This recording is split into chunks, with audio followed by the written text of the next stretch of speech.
तो पुण्यात्मा परमात्मा बताते हैं कि पतझड़ आवत देख कर बन रोवे मन माही, ऊंची टहनी पात थे इब पीले हो जाए। कहते हैं पात झड़नता ये कहे सुन भई तरवर राय, अब के बिछुड़े नहीं मिले ना जाने कहाँ गिराएंगे जाए। तरवर कहता पात से सुनो पात एक बात, यहाँ की यह रीति है एक आवत एक जात। अब परमात्मा हमें उदाहरण देना चाहते हैं कि जिस संसार में आप रह रहे हो ये एक वन है और इसकी यहाँ की रीति क्या है कि एक आता है एक जाता है। जैसे वसंत ऋतु आती है, पतझड़ कहते हैं, जब पत्ते झड़ जाते हैं सब वृक्षों के, और फिर तुरंत कोपल फूट आती है और कुछ देखते ही देखते कुछ दिनों में वो पत्ते बनकर लहरा रहे होते हैं, फड़फड़ा रहे होते हैं। एक वर्ष वो फड़फड़ा लेते हैं, फिर पीले होकर गिर जाते हैं, तुरंत नई कोपल फूट आती है और वो भी ऐसे ही गिर जाते हैं।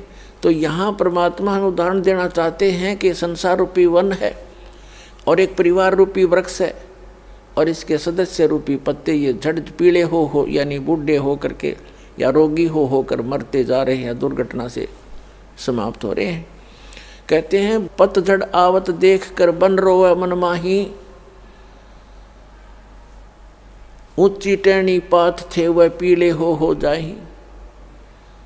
अब जैसे वृद्ध हो गए जो भक्त जो व्यक्ति, उनके सफ़ेद बाल हो गए ये हमारे की तरह। अब इनको ये सूचना मिल गई है कि तुम्हारी टिकट कभी भी कट सकती है, चालन की तैयारी करो। लेकिन हम बगैर ज्ञान के भगवान के अध्यात्म मार्ग से परिचित न होने के कारण हम और ही अटकलों में लगे रहते हैं, अभी नहीं मरेंगे अभी नहीं मरेंगे। जो आज मृत्यु को प्राप्त हुए या कल हुए वो भी ये सोच कर जी रहे थे अभी नहीं मरेंगे। इस भूल को सत्संग में मिटाया जाता है, दृढ़ निश्चय कराया जाता है। अब क्या बताते हैं परमात्मा कि पतझड़ के अंदर पीले पत्ते पहले वाले पत्ते पीले होकर टूट टूट कर गिर जाते हैं। कहते पात झड़नता ये कहे सुन भई तरवर राय, अब के बिछुड़े नहीं मिले ना जाने कहाँ गिरेंगे जाए। जैसे किसी परिवार का कोई सदस्य मृत्यु को प्राप्त हो रहा है और उसको ये पता लग गया कि तेरी मृत्यु डेफिनेट है, कोई ऐसा असाध्य रोग है और डॉक्टरों ने भी बता दिया है कि तू 2 महीने 20 दिन का मेहमान है, तो उस समय उस व्यक्ति की स्थिति देखो। अब उस समय क्या करते हैं, कुल के लोग इधर उधर से इकट्ठे होते हैं, मेहमान आना शुरू हो जाते हैं कि मेडिकल के अंदर है, कुछ दिनों का मेहमान है। तो उसको सांत्वना देते हैं कि भाई यहाँ तो सभी ने मरना है, पीछे देख ले कोई दादा रहा ना परदादा रहा, एक दिन सबने जाना है, क्यों माड़ा मन करता है, खुश होकर जान दे दे। तो उसने संतुष्टि करनी पड़ती है कि सभी मरेंगे, इससे उसको सांत्वना मिल जाती है, मरने की सुविधा मिल जाती है। लेकिन वो दुख जो का तो उसके पहाड़ जितना उसके कम सिर पे रखा हुआ और अगले जन्म में उसको भोगना पड़ता है। तो ये परमात्मा याद दिलाते हैं कि पात झड़नता यूं कहे सुन भई तरवर राय, अब के बिछुड़े नहीं मिले ना जाने कहाँ गिरेंगे जाए। तो वो परिवार का सदस्य अवश्य महसूस करता, कितनी सांत्वना देते रहो, हे भगवान अब ना पता कहाँ जाऊँगा, कहाँ जन्म होगा। तो परमात्मा उसके लिए आगाह करते हैं कि तू पहले ही यदि मेरी शरण में आ जाता, तेरा आगे का ठिकाने का पता लग जाता और फिर मरने में चिंता नहीं होती, से हर शरीर छोड़कर चला जाता, भक्ति करके जाता। और परमात्मा की भक्ति से दान धर्म से बड़ी आसानी से जीव निकल जाता प्राणी का। नहीं तो भक्तिहीन प्राणी भुगत का मरता है, टट्टी पेशाब निकल जाती है, बुरा हाल होता है, यम के दूत दिखने लग जाते हैं, कई दिन पहले भयभीत होना शुरू हो जाता है। तो यहाँ बताते हैं परमात्मा के जीवित जग में जूती पड़े फिर जम तोड़े छाती। या यहीं पर दुर्गति शुरू हो जाएगी आपकी और फिर आगे यम के दूत वहाँ पिटाई करेंगे। उसके लिए भगवान बताते हैं कि फिर कुल के लोग ऐसे सांत्वना देते हैं जैसे पात जड़नता यूं कहे सुन भई तरवर राय, यानी वृक्ष को कहता है पत्ता कि अब के बिछड़े हम नहीं मिले, ना जाने कहाँ गिरेंगे जाए। और तरवर कहता पात से, पेड़ कहता उस पत्ते से, मान लो कि तरवर कहता पात से सुनो पात एक बात, यहाँ की यह रीति है एक आवत एक जात। दादाजी की टिकट कटन होगी, पोता पैदा हो गया, 20-30 साल 50 वर्ष में पोते की टिकट कट जाएगी, उसका पोता आ जाएगा। तो परमात्मा कहते यहाँ की यह रीति है एक आवे और एक जात। तो परमात्मा आपको याद दिलाते हैं, कबीर ये तन जावेगा सके तो ठाहर ला, एक सेवा कर सतगुर की भाई गोविंद के गुण गा। अब जैसे पुराने समय में हमने देखे पुराने कच्चे मकान हुआ करते थे और उसमें कड़ी और सैतीर होते थे, वुडन बीम, वुडन बैटन, और उनमें से कोई सतीर में क्रैक आ जाता था तो पूरी की पूरी छत गिरने के चांसेस हो जाते थे। तो क्या करते थे, उसके नीचे एक बल्ली लगा देते थे मोटी सी, नीचे थोड़ा उसका बेस सा बना करके ईंट आट रख के पक्की, और नीचे उसका बल्ली लगा देते थे, उसको ठाहर बोलते थे, ठाहर यानी सपोर्ट। तो वो ठाहर लगाकर मनमाने 20-30 वर्ष तक उस मकान को चला लेते थे, नहीं तो उसी दिन गिर जाता जब वो ठाहर ना लगाते। तो परमात्मा कहते हैं, हमें संदेश देते हैं और संकेत देते हैं, कबीर ये तन जावेगा, जिस दिन आपका निर्धारित समय है जाने का, यदि आप कबीर परमेश्वर की शरण में नहीं आए हो तो आप निश्चित मरोगे उस दिन। कबीर ये तन जाएगा सके तो ठाहर ला, ठाहर माने सपोर्ट, और वो सपोर्ट क्या बताई है, एक सेवा कर सतगुरु की और गोविंद के गुण गा। परम पिता का भक्ति कर सतगुरु की शरण में आके, कबीर ये तन जावेगा सके तो ठाहर ला, और एक सेवा कर सतगुरु की और गोविंद के गुण गा। इस यदि आप यहाँ कुछ दिन जीना भी चाहते हो, और जीने का उद्देश्य यहाँ बकवादों के लिए नहीं, आपको एक्सटेंशन मिलेगी। यदि आप भक्ति उद्देश्य से आत्मा से पुकार करते हो परमात्मा से, तो कहते हैं फिर आपको एक्सटेंशन मिल जाएगी, वो ठाहर लग जाएगी इस सत भक्ति की सतगुरु शरण में आने से। इसका विकल्प भी बता दिया परमात्मा ने, अल्टरनेट बताया है कि इस आयु को भी आप एक्सटेंड कर सकते हो। अपने आत्माओं, हमारे सदग्रंथ जो है ये अनमोल रतन है, और हमारे धर्मगुरु इनको समझ नहीं सके, जिस कारण से वो आप भी अपना जीवन नाश कर गए और साथ में हमारे दादे परदादा न ले डूबे, क्योंकि वो संस्कृत भाषा गणी जानते थे, काशी विद्यापीठ पर ढकाया करते थे।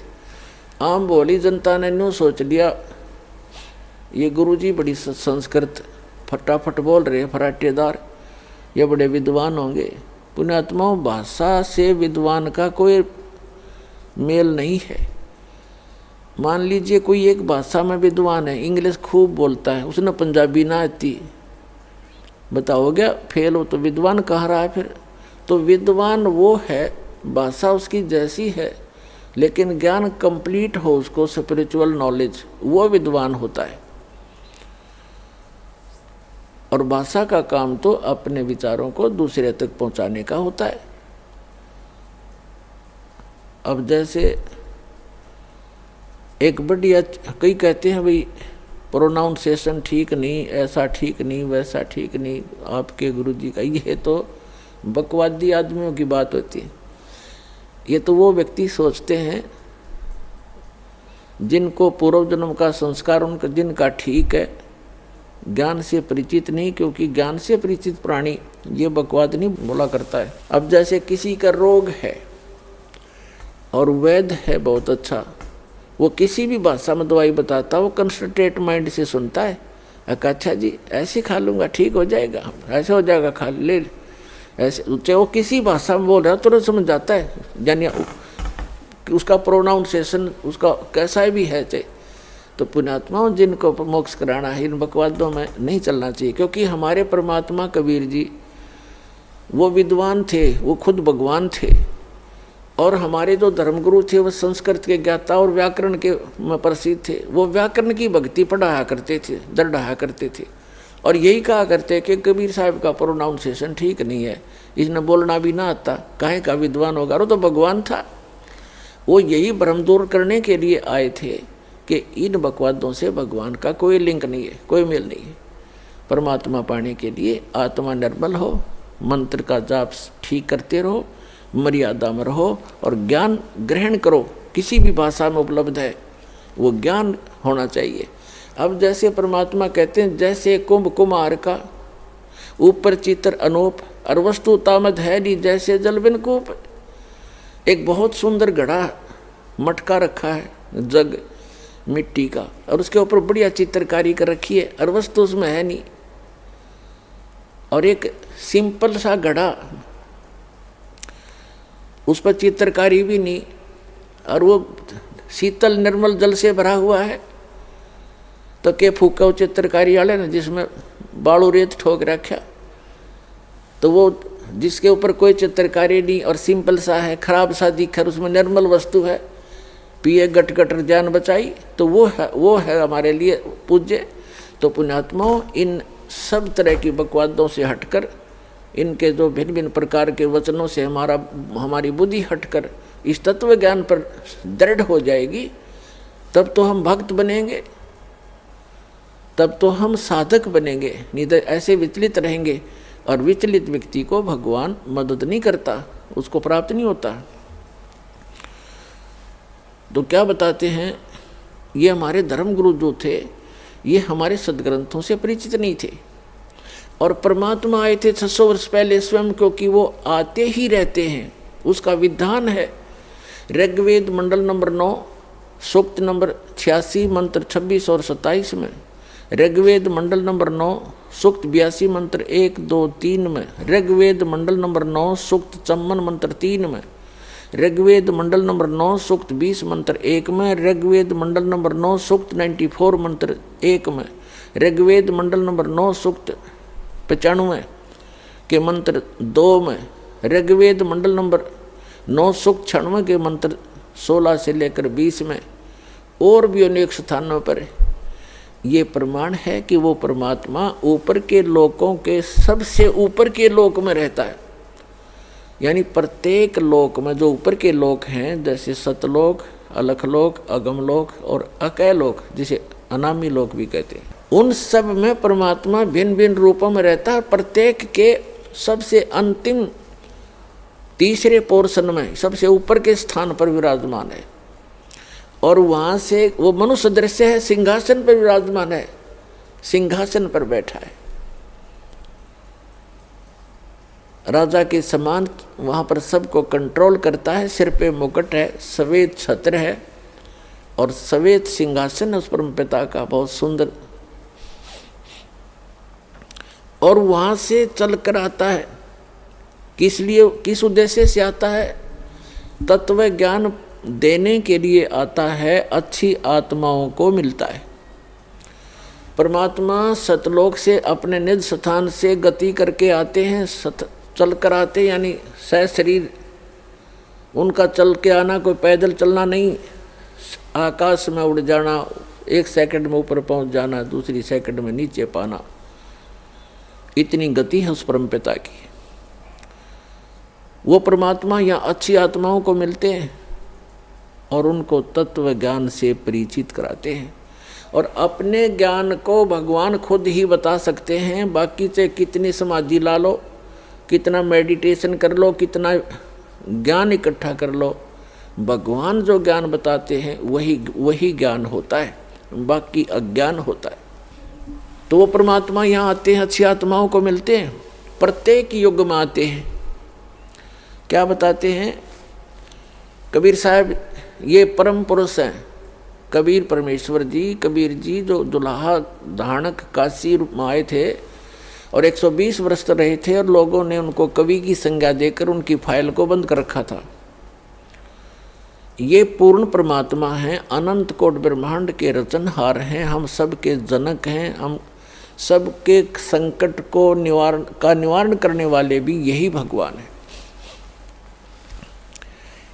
ये प्रत्येक युग में आते हैं और आप उसके बच्चे हो सभी, चींटी से लेकर हाथी और राजा से लेकर एक प्रजा, रंक से लेकर धनवान, रिचमैन, ये सब उस परमात्मा के ही बच्चे हैं। और यहाँ सभी दुखी हैं। पुण्यात्माओं, यहाँ सुख नाम की चीज़ नहीं है। हमने झूठे सुख को सुख मान रखा है। एक दूसरे के दुख को देखकर अपने दुख को थोड़ा हल्का समझ करने सोचा बस हम सुखी हैं। जैसे एक व्यक्ति के 3 पुत्र थे, उनमें से एक की मृत्यु होगी और उसको इतना दुख था, बुरी तरह रो रहा था, ना कुछ खा रहा था ना पी रहा था। तो शोक व्यक्त करने के लिए रिलेटिव, रिश्तेदार, कुल के लोग, गांव नगर के लोग इकट्ठे होते हैं। उनमें से एक ऐसा व्यक्ति था जिसका एक ही पुत्र था और वही मृत्यु को प्राप्त हो चुका था कई वर्ष पूर्व। तो वो व्यक्ति जब वहाँ आया, अन्य व्यक्तियों ने कहा कि भाई जिसका 3 पुत्रों में से एक की मृत्यु हुई थी, उसको संबोधित करते हुए, सांत्वना देते हुए कहने लगे कि देखो इसकी तरफ देखकर जी ले, इसकी तरफ देखकर जी ले, इसका एक ही पुत्र था और उसकी मृत्यु होगी, इसने भी तो सब्र कर लिया। तो उसको राहत मिली, रोना बंद हो गया और ये सोच लिया तो शुक्र है भगवान, अच्छा मेरे तो 2 तो बच गए, इसका तो एक था बेचारे का, ये भी गया। तो फिर उसने शांति हुई, थोड़ा बहुत आहार भी किया। तो हमने क्या, वो पुत्र वापस आ गया?